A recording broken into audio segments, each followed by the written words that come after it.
This is my analysis of Kurt Vonnegut's Harrison Bergeron. First of all, let's start off with some background information.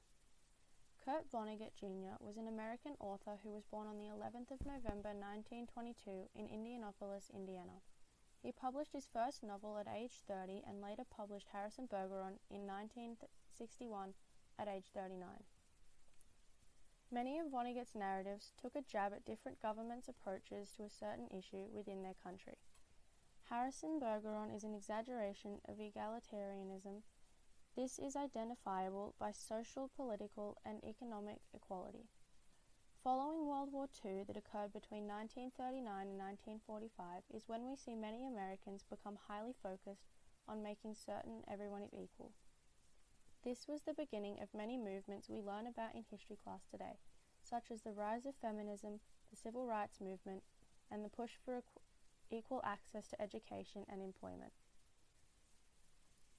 Vonnegut's speculative narrative is set in a dystopian American society in 2081 and tells the story of an idyllic world in which total equality is practiced. In modern society, this probably sounds like the dream, where nobody is better than anyone else, but in this case, it has gone too far. The government has gone to extreme lengths to push equality. Everyone within this society is equal, both mentally and physically. Throughout the novel, we see the tragic events of torture unfold through handicaps placed upon the citizens to prevent any individuality, success, or useful thoughts. This is reflected in the opening lines, "Nobody was smarter than anybody else. Nobody was better looking than anybody else. Nobody was stronger or quicker than anybody else." Everyone was equal, whether they were born that way or not.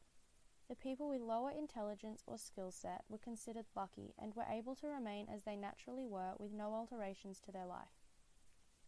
Those with beauty must hide, those with brains must not think, and those with grace must struggle. Individuals with average intelligence were unable to think for extended periods of time before being interrupted by extremely intrusive sounds fed directly into the brain by small radios placed in their ears. The smarter or better you were at something, the more handicaps you had placed upon you. This meant that the ones who could think, even if only momentarily, still had the minuscule opportunity to figure out what the government was doing before the thought abruptly vanished. Those who were more simple-minded were unaware of the goings-on, and were in turn unaware of the significance and severity of the situation and extent of the handicaps.